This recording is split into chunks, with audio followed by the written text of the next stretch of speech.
बिस्मिल्लाहिर्रहमानिर्रहीम, अस्सलाम वालेकुम। मैं हूँ ईसा नकवी और इस्लामाबाद से मेरे साथ हैं सदीक जान। सदीक जान कम से कम 4 या 5 दिन की गैर हाज़िरी के बाद वापस पहुँचे हैं शहर इक़्तिदार। और यहाँ पहुँचते ही सबसे बड़ी खबर क्या है जी सदीक जान साहब, इस वक़्त क्या चल रहा है शहर इक़्तिदार में? जी बिल्कुल, मैं यहाँ पर पहुँचा हूँ और आप यहाँ से चले गए। तो सबसे बड़ी खबर तो ईसा नकवी साहब ये है कि मेरी कुछ लोगों से बात हुई है जिन्होंने इस चीज़ की तरफ इशारा किया है, गो कि इसका फैसला अगले 48 घंटों में हो जाएगा और शायद काबीना में भी इस चीज़ को डिस्कस किया जाए। काबीना में डिस्कस ना भी किया तो प्राइम मिनिस्टर पाकिस्तान अपनी जो उनकी कैबिनेट है ऐसी एक तो वफाकी काबीना है लेकिन एक किचन कैबिनेट जिसको हम कहते हैं जो सियासी उनके ऐसे आम रहनुमा जिनसे वो मशीरें सियासी जी, जिनसे वो सियासी बड़े फैसलों से पहले मुशावरत करते हैं, तो वो भी होने जा रही है और इस चीज़ का कभी इम्कान है कि हुकूमत पीडीएम को लॉन्ग मार्च नहीं करने देगी। हुकूमत की जानिब से पहले कहा जा रहा था कि हम इनको लॉन्ग मार्च करने देंगे, हम इनको वेलकम कहेंगे, हम इनको फैसिलिटेट करेंगे और आपको याद होगा कि जिस दिन पीडीएम ने इलेक्शन कमीशन ऑफ पाकिस्तान के बारे में एहतजाज किया था, तो उस दिन शेख रशीद साहब ने कैसे फैसिलिटेट किया था। तमाम सड़कें खाली थी, तमाम जो है कहीं पे यहाँ कोई यहाँ 1 कंटेनर मिनट यहाँ यहाँ सदीक जान साहब 1 मिनट रुकें। मुझे याद है आपने जो है उस दिन वीडियोज़ भी की थी, कंट्रोल रूम पे गए थे आप लोग। शेख रशीद साहब ने उस दिन कहा था, जिस वक़्त 19 जनवरी थी ग़ालिबन जिस दिन ये इलेक्शन कमीशन ऑफ पाकिस्तान आए थे, उन्होंने कहा था कि अगर ऐसे ही अच्छे बच्चे बन के पाकिस्तान डेमोक्रेटिक मूवमेंट अपना लॉन्ग मार्च लेकर आती है इस्लामाबाद, तो हुकूमत उनको वेलकम करेगी, ख़्याल रखेगी, उनको वेन्यू फ़राहम करेगी और वो इसी तरह अच्छे बच्चों की तरह लॉन्ग मार्च लाएँ और ले जाएँ। तो ये क्या तब्दीली एकदम आ गई है? हुकूमत घबरा गई है इस सारे मामले पर या फिर कोई जेन्युइन वजूहात हैं?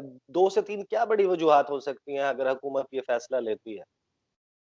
देखिए इस तरह की सब इसमें बहुत सी चेंजिंग्स आई हैं। ऐसी चीज़ हुई है जिसकी वज़ह से हुकूमत अब इनको लॉन्ग मार्च नहीं करने देगी। और मैं आगे चल के इस पे तफ़सील से बात करता हूँ। एक तो सबसे बड़ी वज़ह ये हुई कि आपने देखा कि जब पीडीएम शुरू हुई तो उस दिन आप और मैं दोनों मैरिट होटल में मौजूद थे जब 20 सितंबर को ये पीडीएम वजूद में आई और इसको बनाया गया और उस दिन जब नवाज़ शरीफ ने पहली तकरीर की थी, बहुत सख्त तकरीर की थी। जनरल कमर जावेद बाजवा साहब, डीजीआईएसआई जनरल फैज़ अमीन साहब के नाम ले लेकर फ़ौज के खिलाफ एक पूरा माहौल बनाया गया। फ़ौज के खिलाफ तकारीर हुई, फिर आप इनके जलसों में देखें जिस तरह से नारे लगाए गए, जिस तरह से दावे किए गए, इल्ज़ामात लगाए गए, पूरी कैंपेन चलाई गई। लेकिन एक मरहला ऐसा आया कि आपने देखा कि नून लीग, पीपल्स पार्टी ये तमाम लोग एस्टेब्लिशमेंट की बजाय हुकूमत को टारगेट करने लग गए और बिल्कुल अच्छे बच्चे बन गए। और हुकूमत भी यही कहती थी कि भई बिल्कुल ठीक है, आप आएँ, हमारे साथ बात करें, हमारे ऊपर हमले करें, हमारे ऊपर अटैक करें, हमें तनकीद का निशाना बनाएँ, हमारे ऊपर बात करें, लेकिन रियासती इदारों को इस तरह से टारगेट मत करें। तो इस सारे तनाज़ुर के बाद पीडीएम इतनी कमज़ोर हो गई कि हुकूमत ने कहा कि अब अगर हम इनको ताकत से रोकते हैं तो इनकी तहरीक में जान डालने के मुतरादिफ होगा और हुकूमत ने ये फैसला किया कि अब इनको आने दें, इनको फैसिलिटेट करें, इनको एक्सपोज़ करें। फिर ऐसे होता है कि एक ऐसी चीज़ हुई जो कि थी सेनेट इलेक्शन में यूसुफ रज़ा गिलानी साहब और हफ़ीज़ शेख साहब का मुकाबला। जहाँ पे पीडीएम ने पैसा चलाया, आसिफ अली ज़रदारी साहब ने पैसा चलाया, पैसा चला के उन्होंने हफ़ीज़ शेख को शिकस्त दी। उसके बाद इमरान खान इतने शदीद गुस्से में थे और मैं आपको ये बता दूँ, ये मेरी खबर है कि इमरान खान साहब का जो गुस्सा है, वो अभी तक वो गुस्सा खत्म नहीं हुआ।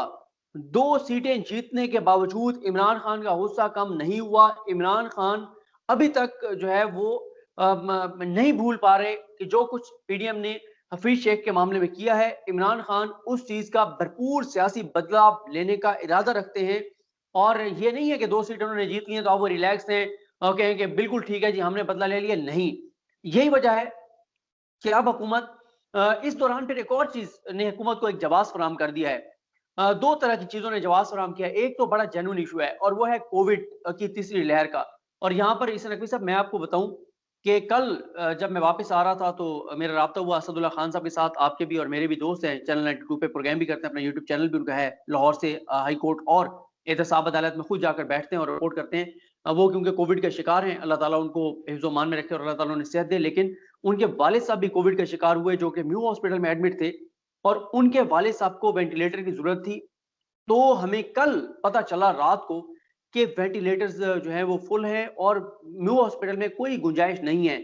तो फिर कोशिश की गई और चेक किया गया, एक और हॉस्पिटल में वेंटिलेटर अवेलेबल था तो उनको वहाँ पे रात 3:30 बजे शिफ्ट किया गया। तो इसलिए मैं आपके तवज्जुह से इस वीडियो में लोगों को भी कहना चाहता हूँ और कल रात तक मैं भी यकीन करें इतना ज़्यादा इस चीज़ को सीरियस नहीं ले रहा था। मुझे भी ये लगा कि नहीं अब चीज़ें उस तरह से बदतरीन नहीं है जो पहले कोविड के हालात थे, लेकिन ये तीसरी लहर पहली दोनों लहरों से ज़्यादा खतरनाक हो चुकी है। और आप देखें कि एक फ़ेज़ ऐसा आया था, जब हम फ़ेसबुक पे जाते थे तो हमें हर तीसरी चौथी पोस्ट किसी के इंतकाल की नज़र आती थी। फिर एक बार वही माहौल बन गया है, आप फ़ेसबुक खोलते हैं, आपको हर चौथी पोस्ट, 5वीं पोस्ट किसी न किसी की डेथ की नज़र आती है।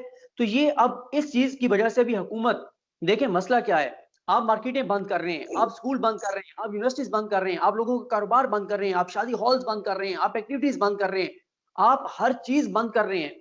तो आप इस माहौल में कैसे इतनी बड़ी एक लॉन्ग मार्च को इजाज़त दे सकते हैं, जिसमें पूरे पाकिस्तान के लोगों को लाया जाएगा और सबसे तेज़ी से कोरोना जिन शहरों में फैल रहा है, उनमें ये बड़े शहर हैं, क्योंकि आपको भी पता है कि बड़े शहरों में जिस तरह की एक्टिविटीज़ तो होती हैं, ये खतरनाक होता है। तो एक वजह तो हाँ, ये है। दूसरी वजह ये है, दूसरी वजह भी मैं पहले आपको बता दूँ, फिर आप इस पे अपना एनालिसिस ज़रूर सही, दीजिएगा। सही। दूसरी वजह ये है कि एक बार फिर हमने देखा कि ये जो सेनेट का इलेक्शन हुआ और उसके बाद चेयरमैन सेनेट का जो इलेक्शन हुआ, एक मर्तबा फिर नून लीग ने ना सिर्फ ये कि रियासती इदारों को निशाने पर रख लिया है, फौज की क़यादत को निशाने पर रख लिया है, बल्कि सबसे ज़्यादा खतरनाक जो बात है, वो ये है कि जावेद लतीफ़ साहब ने जो अपना माइंड डिस्क्लोज़ किया है कि ये हालात को किस तरफ लेकर जा रहे हैं, जब वो ये कहते हैं कि हम फिर पाकिस्तान खप्पे का नारा अच्छा, नहीं लगाएँगे, हम सुनो, जावेद लतीफ़ साहब की जो गुफ्तगू है उसके ऊपर मैं क्योंकि ये ज़ाहिर है कि हमने थोड़ी-सी तवील नशिस्त करनी है, इसमें मैं तकरीबन 3 जो है वो पार्ट्स हैं उसमें इसको अपलोड करूँगा। जावेद लतीफ़ के हवाले से हम बाद में बात करेंगे और वो एक अलहदा से पूरा एक हमारा सेगमेंट होगा आज की गुफ्तगू का। मुझे ये बताएँ कि सदीक जान, अगर ये सारा मामला इस बुनियाद के ऊपर हुकूमत अपोज़िशन को, पीडीएम को लॉन्ग मार्च लाने से मना कर देती है और अवाम जो है वो उसकी, वैसे भी हमने देखा है कि तादाद जो है वो कम से कम होती जा रही है और ज़ाहिर है लोगों को अपना जो हेल्थ सिक्योरिटी के कंसर्न्स हैं वो भी हैं। पीडीएम के जो कार्ड्स हैं, वो तो फिर खत्म हो गए हैं। पीडीएम तो ऑलरेडी एक बंद गली में पहुँच चुकी है। इनकी तहरीक जिस तरीके से शुरू हुई थी, 20 सितंबर का आपने हवाला दिया। 20 सितंबर के बाद इन्होंने अपने मीडिया के ऊपर प्रेज़ेंस, प्रेस कॉन्फ्रेंसेज़, उसके एक प्रेशर बिल्ड करना शुरू किया, मीडिया में डिबेट स्टार्ट हुई, फिर इन्होंने जलसे स्टार्ट किए। 16 अक्टूबर, 18 अक्टूबर, 25 अक्टूबर ऑनवर्ड जलसों का एक सिलसिला था। उन जलसों के जो कल्मिनेशन होनी थी वो लॉन्ग मार्च की सूरत में होनी थी। दरमियान में ज़ाहिर है कि फड्डा आया। आपको ज़ाहिर है लोगों को मालूम है।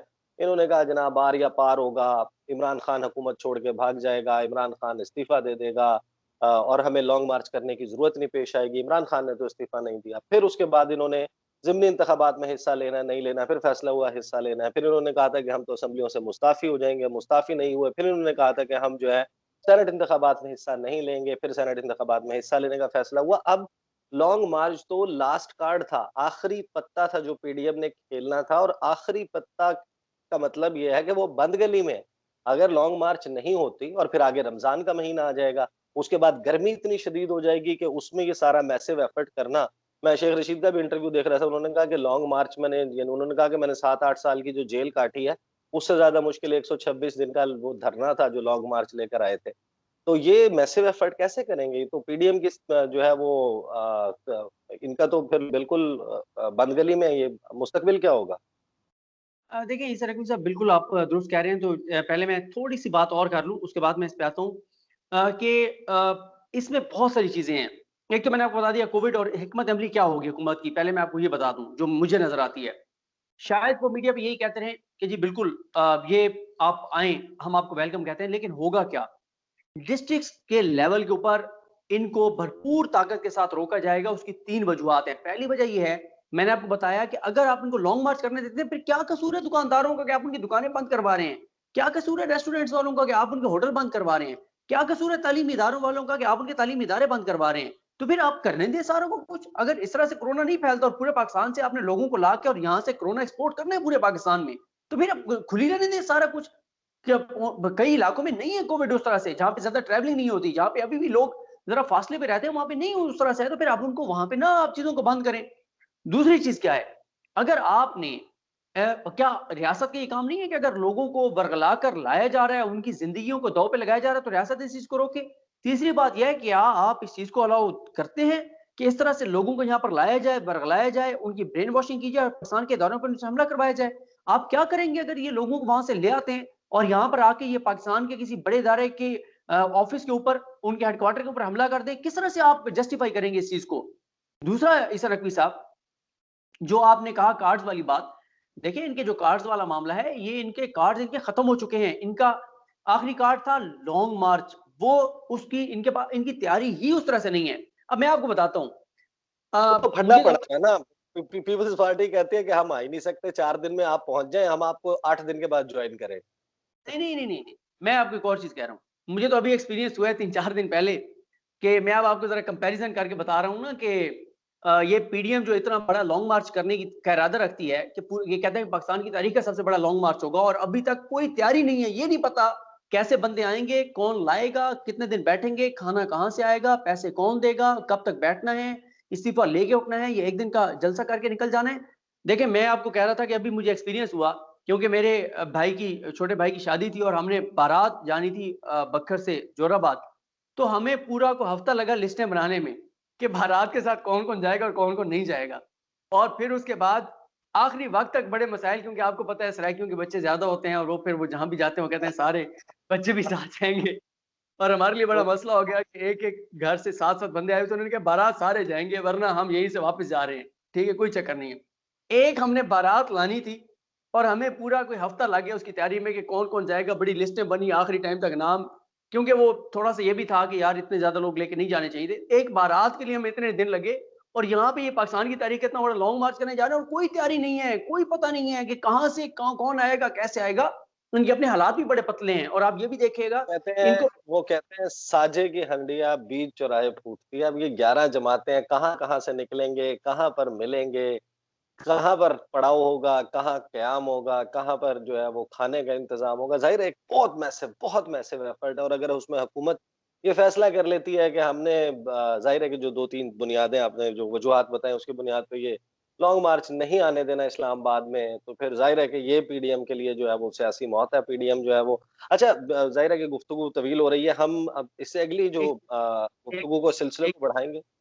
एक चीज़ और, देखिए नून लीग कभी भी डीपीओ, डीसीओ और सरकारी वसाइल के बगैर लॉन्ग मार्च नहीं कर सकती, ना किए हैं, ना कर सकती है और नून लीग के कारकुनान में ये स्टेमिना है ही नहीं कि वो 4 दिन बैठें, ठीक है? 4 दिन आप देखें आप कैसे कीमे वाले नान पूरे करेंगे?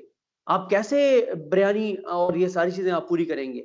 ठीक है? अगर तो आप सिर्फ़ बिरयानी और कीमे वाले नान रोक देंगे तो आप तो इनकी वो जो एक वो क्या होती है वो जो एक अगर आप सप्लाई रोक देंगे तो आप तो उनका ऐसे समझिए कि साँस रोक देंगे अगर कीमे वाले नान और बिरयानी ना पहुँची तो। तो इसलिए ये बड़ा मसला है और एक ही इनके पास एक था कि मौलाना फजल रहमान मदारिस के बच्चों को लेकर आएँगे, लेकिन देख लीजिएगा आप वो नहीं लेकर आएँगे जब से वो डिप्टी चेयरमैन सेनेट की सीट हारे। इस पे अगली वीडियो में बात करते हैं कि वो क्यों नहीं बंदे लाएँगे। अच्छा द द इस सारी बात से हट के एक बात तो जो है वो मैं अपनी वीडियो में ज़रूर करना चाहता हूँ कि हुकूमत जो है वो पीडीएम के लिए जो भी पॉलिसी रखती है, पीडीएम के कौन से मुतालबात ठीक हैं, कौन से गलत हैं, ज़ाहिर है कि वो एक एक कॉम्बिनेशन होता है, जायज़-नाजायज़ मुतालबात मिला के आप अपना एक प्रेशर जो है वो बिल्ड करते हैं। लेकिन कुछ चीज़ें हैं, जिन पे हुकूमत को फौरी तौर पर तवज्जो देने की ज़रूरत है। मैं भी ज़ाहिर है कि ट्रैवल कर रहा हूँ और मेरे को 5-6 शहर जो हैं वो साउथ पंजाब और नॉर्थ पंजाब के उसमें मेरा गुज़र होगा। यहाँ पर अभी जो पल्स मुझे मिल रही है कि लोग कुछ चीज़ें हैं जिन पे हुकूमत से ज़्यादा तवक्को रखते हैं कि इनके ऊपर हुकूमत को डिलीवर करने की ज़रूरत है। उनके ऊपर भी गुफ्तगू करेंगे और 2 से 3 बातें जो अगली वीडियोज़ में आपके साथ मैंने करनी है। ये वाला ज़ाहिर है कि ये पार्ट हम थोड़ी देर के बाद लगा देंगे। उसके बाद हम गुफ्तगू करेंगे गैर फितरी इत्तेहाद है 11 जमातों का और वो अब साबित होता हुआ नज़र आ रहा है कि न्यूट्रल और तंज़ीम साज़ी के ताने चल रहे हैं। फिर मौलाना साहब मौलाना फज़ल रहमान आपके फ़ेवरेट पॉलिटिशियन हैं, उनकी मासूमाना ख़्वाहिश है उस पर बात करनी है और जावेद लतीफ़ साहब ने जो स्टेटमेंट दी है उसके ऊपर ख़ास तौर पर इस वजह से मैं गुफ्तगू करूँगा। आपको याद होगा मैंने एक वीडियो की थी जिसमें 26 मार्च जो कि बांग्लादेश का 50वाँ यौम आज़ादी है, उसके साथ जो कोइंसाइड कर रही है पाकिस्तान में लॉन्ग मार्च की तारीख़ और फिर इसमें जो मैसेजिंग है, मुसलसल जो होती रही है बांग्लादेश के रेफ़रेंस में पीडीएम के प्लेटफ़ॉर्म से, उसके ऊपर हम गुफ्तगू बिल्कुल सेपरेटली एक अलहदा व्लॉग में करेंगे। अगली वीडियो में आप लोगों के साथ मुलाकात होगी। मुझे और सिद्दीक जान को इजाज़त दीजिए। अल्लाह हाफ़िज़।